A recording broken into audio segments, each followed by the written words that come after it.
Hello, third grade team. I am going to briefly walk you through Unit 3 for Writing Workshop, which is a Read Like a Writer unit. I am going to be pretty brief in this one just because you've seen these templates before and you kind of know the layout of them. But if you do have any questions beyond this video, don't hesitate to reach out to either Katie, Mary Beth, Caitlin, or myself. We certainly are here to support you and answer your questions. And then specific to me, I am always more than willing to come in to model mini lessons, to model conferences, and to implement these new units. So please don't hesitate to reach out for coaching. I know it is a tough year, so no pressure, but coaching is always an opportunity for you. So the first thing I want to say before we get into the primary goals of this unit, I wanted to say that this is a unit where students have choice of what genre that they write in. So it can be any genre. We don't want to narrow that down. And so you should see engagement really high in this unit. I'm scrolling down because in the projection in this unit on day 3, we ask that you guys show your students some different genres that maybe they haven't seen this year, so that they have an idea of what types of genres that they could write in. So the ones that we have linked is an advice column. One is a biographical sketch. If you don't know what that is just over a portion of somebody's life, not over their whole entire life like a biography. There is a review, and then there's a historical fiction.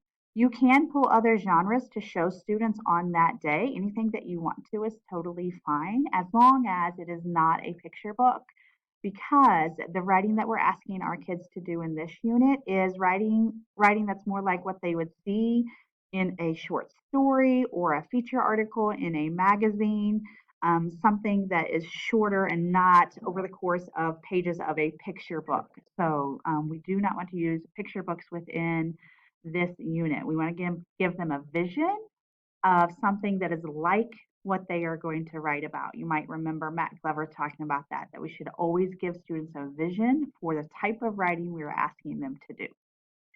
So let me scroll back up. I would highly encourage you to read over these paragraphs. They are super important in explaining the units.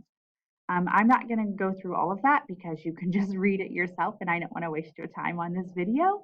But I did want to highlight that in the Read Like a Writer unit, what we're looking for is really what's in bold right here. The long-term goal and habit we are trying to develop is for students to start to experience a predictable pattern that whenever you start to write a new type of text, you start by looking at texts that are already published in that type of genre. That's how you learn. You look at what have other authors done, what does that writing look like, and then that gives them that vision of how their writing might need to go as they write that particular genre.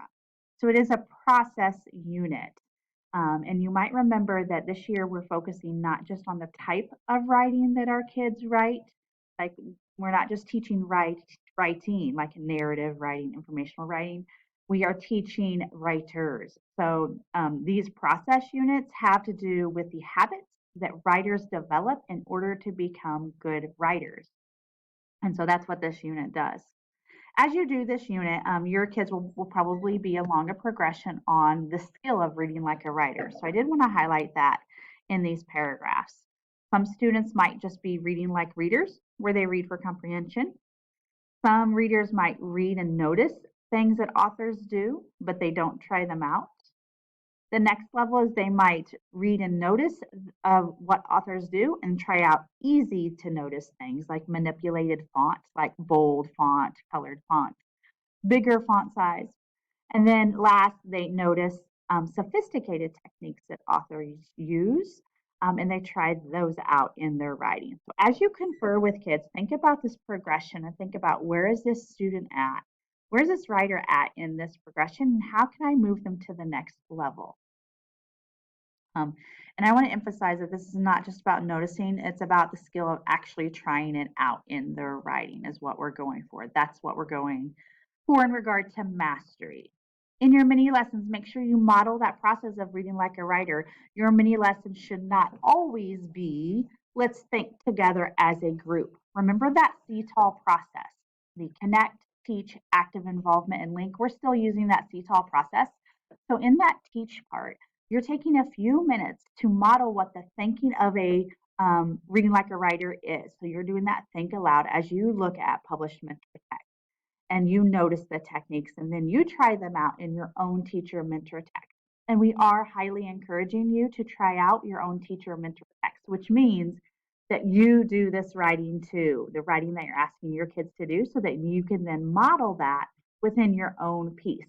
That is really key in this unit because then you're modeling for them, even you're not just looking at published mentor text, excuse me, you're trying it out in your own writing as well. Let's see. Anytime you want to pull in extra or other mentor texts, again, feel free to do that. Just make sure that they're not picture books. We already talked about that. Make sure you copy the rubric. We'll talk about the rubric here in a minute. Make sure you copy that for each student at the beginning of the unit. That is something that we're working on as a district.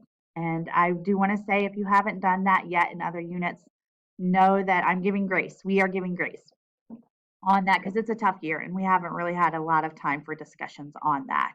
But that is something that we are going to want to work towards, is printing that rubric out at the beginning and assessing more like along the lines of a preponderance of evidence, kind of like standards-based grading, that we're not just grading the final writing piece. Sometimes aspects, like parts of our rubric, we will just use the final piece, but many times we're looking at development over time within the unit. Okay, so just like always, we have our priority and supporting standards listed in this unit. We have the other standards listed as well. The primary goal, I think we've probably made that clear, is noticing the techniques other authors use and trying it out in their writing. You see our secondary goals. I talked about that in the paragraphs at the top. There's your list of mentor text used in this unit, possible conferring points, and possible anticipated issues that we think that kids might have in this unit. You might check that out just to kind of have that in the back of your mind. And then here are our projected lessons. So remember, the idea of projecting is that we are not saying we want every teacher on the same lesson every day. We are not that type of district that does that because we stay student-centered. With that said, we don't want to veer too much from this, but if you have a day where you're like, hey, I think my kids need X lesson, whatever it is, then put in that lesson. We trust you as professionals to be able to do that. Or if you need to take out a lesson because your kids don't need it, or you need to spend extra time, definitely do that. Projection means that we can't plan an entire unit and teach it to the T exactly as it's laid out, because that's not student-centered. We project what we think they might need, and then we adjust accordingly. With that said, this is the first year that we have taught this unit. So if you want to go through the unit and teach it as it is, that is going to be completely okay as well. And then we can get your feedback on what might need to be modified. So then the rubric. Let's see, rubric right here. We did keep the rubric super simple. In this unit, we are only assessing 3 things: their ability to notice techniques and try them out, revising for word choice and why that's on the assessment.